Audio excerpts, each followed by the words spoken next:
नमस्कार किसान भाइयों, मैं हूं आपका दोस्त हर्षित और किसान जंक्शन में आपका बहुत बहुत स्वागत है। दोस्तों, क्या आपकी सोयाबीन फसल में फूल आना शुरू हो गया है? अगर हां, तो ये वीडियो आपके लिए बेहद जरूरी है। इस समय आपके खेत में जो छोटे छोटे प्यारे फूल खिल रहे हैं, वो सिर्फ फूल नहीं है, बल्कि आपकी मेहनत का नतीजा और आपकी आने वाली कमाई का संकेत है। ये वो नाजुक दौर है जब आपकी फसल को सबसे ज्यादा देखभाल और सही पोषण की जरूरत होती है। ये समय तय करेगा कि आपकी मेहनत रंग लाएगी या पानी में चली जाएगी, क्योंकि यही वो वक्त है जब एक छोटी सी गलती आपकी पैदावार आधी कर सकती है और एक सही कदम आपको बना सकता है लाखों का मालिक। सोचिए, अगर इन फूलों में से ज्यादातर फूल फलियों में बदल जाएं, तो आपकी पैदावार कहां से कहां पहुंच जाएगी। कई किसान भाई इस अवस्था को नजरअंदाज कर देते हैं और बाद में पछताते हैं जब फूल झड़ने लगते हैं और फलियां कम बनती हैं। लेकिन आपको चिंता करने की कोई जरूरत नहीं है, क्योंकि आज इस वीडियो में मैं आपको वो सारे राज बताऊंगा जिससे आप अपनी सोयाबीन की फसल से बम्पर पैदावार ले सकते हैं। तो चलिए मेरे साथ इस वीडियो में अंत तक बने रहिए। हम विस्तार से जानेंगे कि फूलों के समय हमें कौन सी सावधानियां बरतनी चाहिए, कौन से स्प्रे करने चाहिए और कैसे अपनी फसल को कीटों से बचाना है।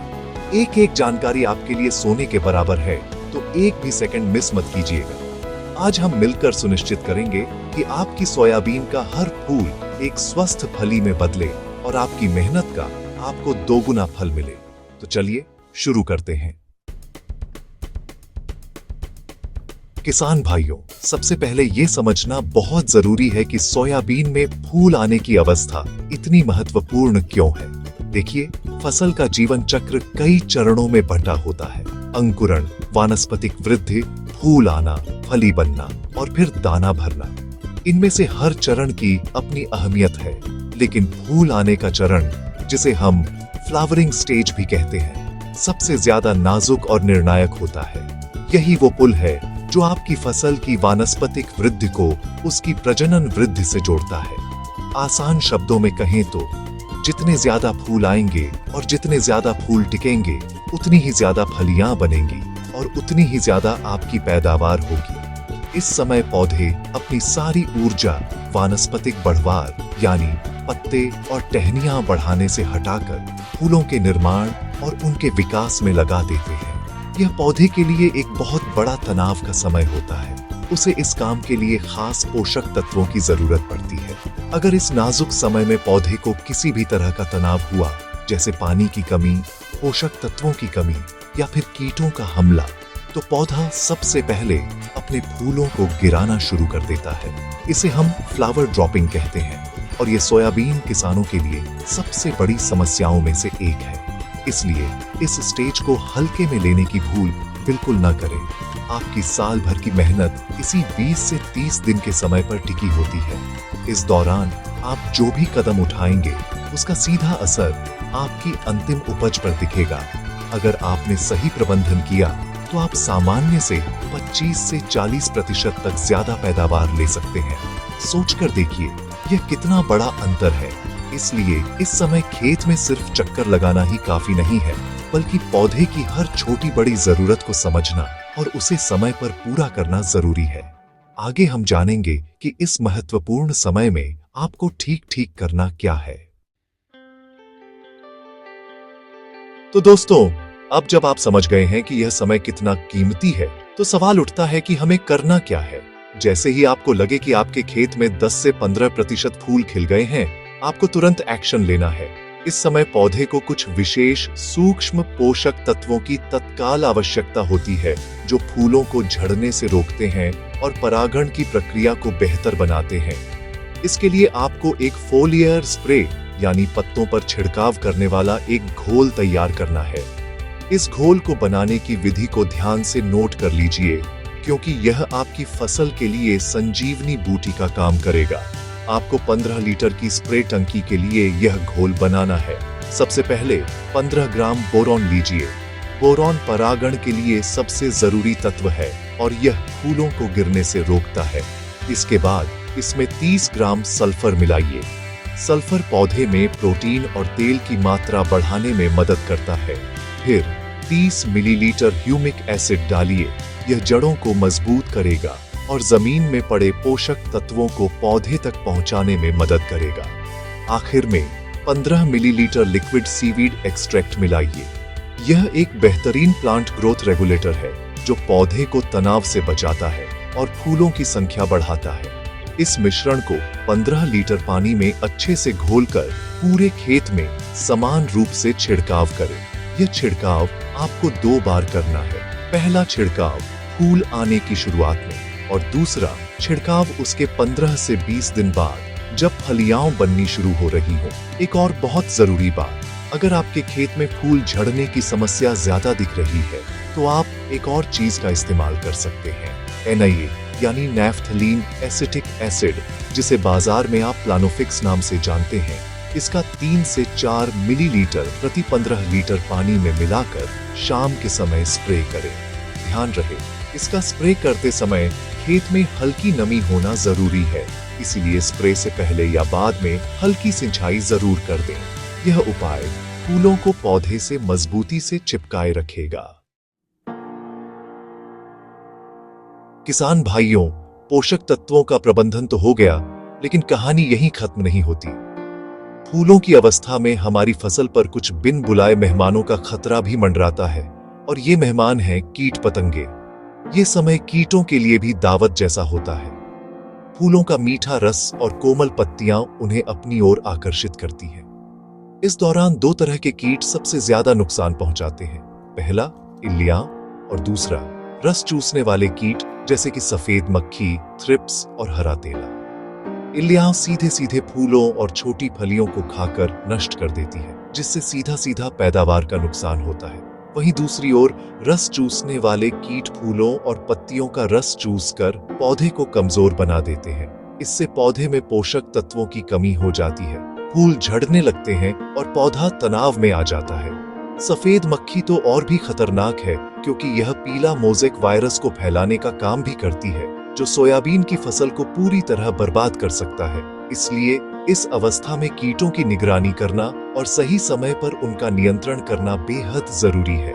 आपको रोजाना अपने खेत में जाकर पौधों को ध्यान से देखना होगा, खासकर पत्तियों के नीचे की तरफ, जहां ये कीट छिपे रहते हैं। इनसे निपटने के लिए आपको सही कीटनाशक का चुनाव करना होगा। इल्लियों और रस चूसने वाले कीटों दोनों पर असर करने वाली दवा का इस्तेमाल करना समझदारी है।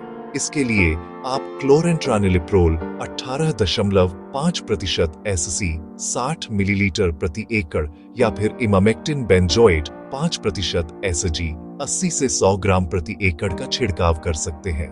अगर आप एक ही स्प्रे में दोनों से छुटकारा पाना चाहते हैं तो आप थियामेथॉक्सम और लैम्डा साइहेलोथ्रिन जैसे प्रीमिक्स कीटनाशकों का भी इस्तेमाल कर सकते हैं। हमेशा याद रखें, कीटनाशक का छिड़काव शाम के समय ही करें, क्योंकि इस समय मधुमक्खी जैसे मित्र कीट सक्रिय नहीं होते हैं और कीटनाशक का असर भी ज्यादा होता है।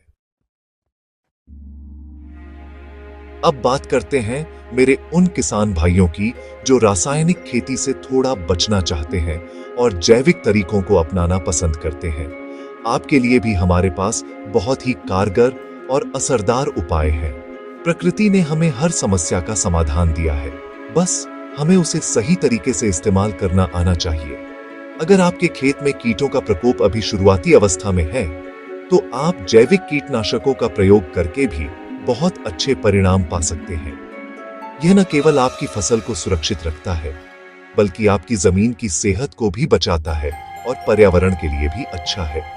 सबसे शक्तिशाली और आसानी से उपलब्ध होने वाला जैविक हथियार है नीम का तेल, यानी नीम ऑनेल। आपको अच्छी क्वालिटी का 10,000 ppm वाला नीम ऑनेल लेना है।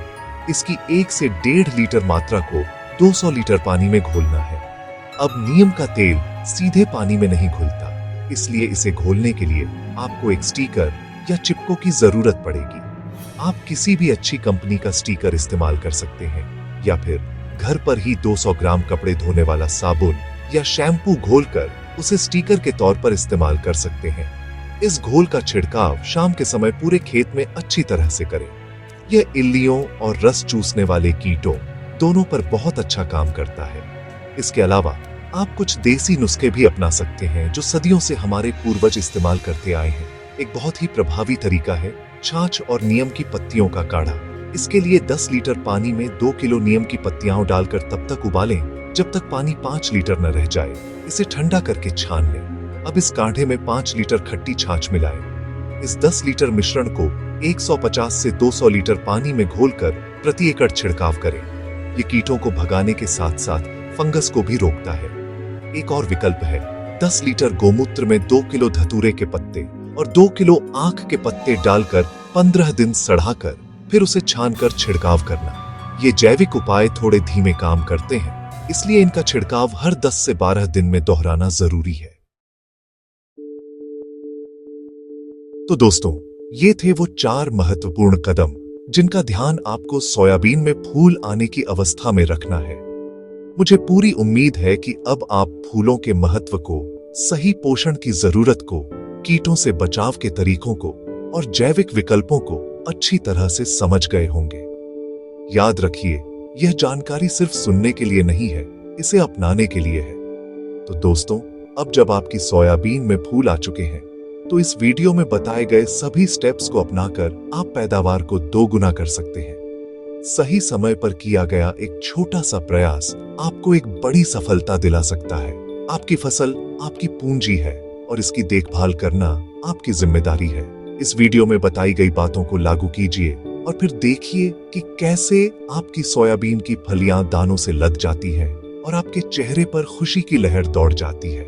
अगर इस विषय से जुड़ा आपका कोई भी सवाल है या आप अपना कोई अनुभव हमारे साथ साझा करना चाहते हैं, तो नीचे कमेंट बॉक्स में हमें जरूर बताएं। हमें आपके सवालों का जवाब देकर और आपसे सीखकर बहुत खुशी होगी।